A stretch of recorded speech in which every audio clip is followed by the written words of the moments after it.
Hello everyone, welcome to my new channel.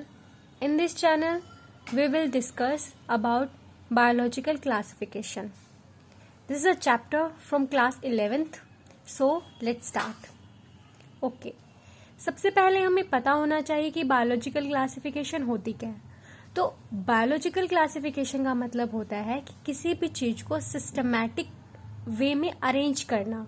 अब वो क्या चीज है, यानी कि प्लांट्स को और एनिमल्स को या फिर जो ऑर्गेनिजम्स होते हैं हम उनको किस तरीके से सिस्टमैटिक वे में अरेंज करते हैं, वो हमें बायोलॉजिकल क्लासिफिकेशन बताते हैं. जो बायोलॉजिकल क्लासिफिकेशन होते हैं उसमें अब आप देख सकते हैं कि हमारे वर्ल्ड में कितने सारे प्लांट्स हैं, कितने सारे एनिमल्स हैं. तो उनको याद रखना, किस कैटेगरी में रखना, ये सब कितना डिफिकल्ट होता होगा हमारे लिए. तो हमारे लिए एक ईज बन जाए, हमें हर चीज समझ आ जाए कि किस तरीके से प्लांट्स के अंदर हमें कौन सी चीज रखनी है, एनिमल्स के अंदर कौन सी चीज रखनी है. तो ये सब चीजें हमें बायोलॉजिकल क्लासिफिकेशन से पता चलती हैं. बायोलॉजिकल क्लासिफिकेशन में फर्स्ट क्लासिफिकेशन जो है वो सबसे पहले परफॉर्म किया गया था एरिस्टोटल के द्वारा.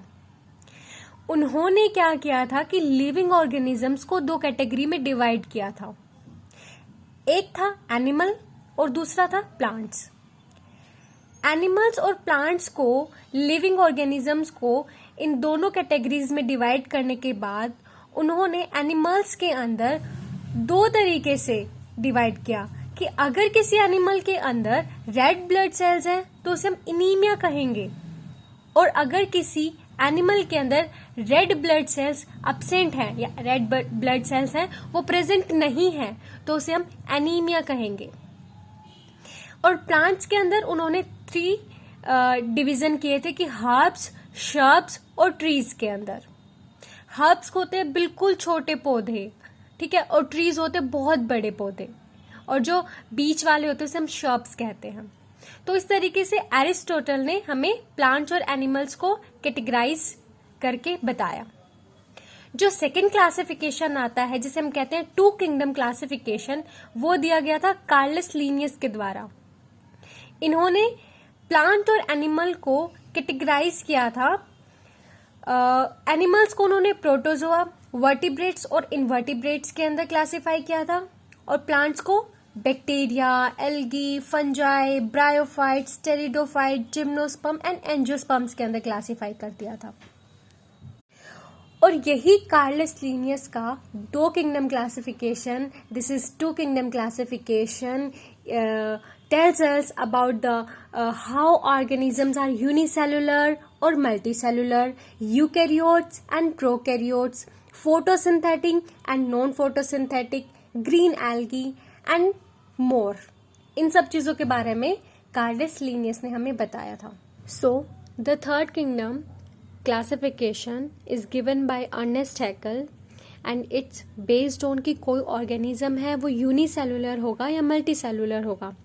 थर्ड किंगडम क्लासिफिकेशन में हम प्रोटिस्टा, प्लांटिया और एनिमेलिया को डिस्कस करते हैं, and this include a wide variety of unicellular, mostly aquatic eukaryotes. And the fourth kingdom classification which is given by Copeland, इसमें हम मोनेरा को ऐड करते हैं तो ये 4 किंगडम क्लासिफिकेशन बन जाता है, यानी कि मोनेरा, प्रोटिस्टा, प्लांटिया और animalia. And the 5th kingdom classification, which is a very very important classification given by R.H. Whitaker in 1969, and in this classification he classified Monera, Protista, Fungi, Plantae और Animalia. तो आप देख सकते हैं कि 5 kingdom classification में हमने Fungi को ऐड किया है. तो इस किंगडम क्लासिफिकेशन के अंदर जो मेन बात है या फिर हम कहें जो मेन क्राइटेरियाज है वो क्या क्या रखे गए थे जो आपको याद होने चाहिए, जो कि बहुत ज़्यादा ज़रूरी हैं. फर्स्ट इज थैलस ऑर्गेनाइजेशन, कि जो body is differentiated or not. The second is cell structure, and the third a mode of nutrition. The reproduction हम कह सकते हैं कि एसेक्सुअल होगा या सेक्सुअल होगा. एंड द फाइलोजेनेटिक रिलेशनशिप, हम उसको इवोल्यूशनरी रिलेशनशिप भी कह सकते हैं. So friends, 6th kingdom classification is given by Carl Woese ये क्लासिफिकेशन में अपने आप में बहुत ही ज़्यादा इम्पोर्टेंट है, क्योंकि इस क्लासिफिकेशन में मोनेरा को 2 पार्ट्स में डिवाइड कर दिया है, which is first archaebacteria and second is you bacteria.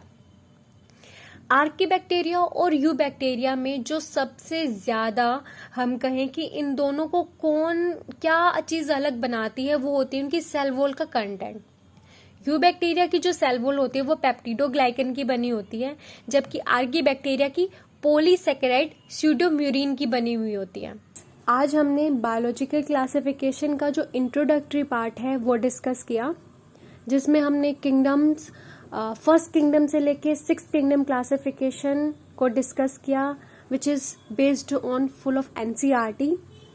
And आगे आने वाली वीडियोस में मैं मोनेरा, प्रेटिस्टा, फंजाई, एनिमेलिया, प्लांटिया को भी डिस्कस करूंगी।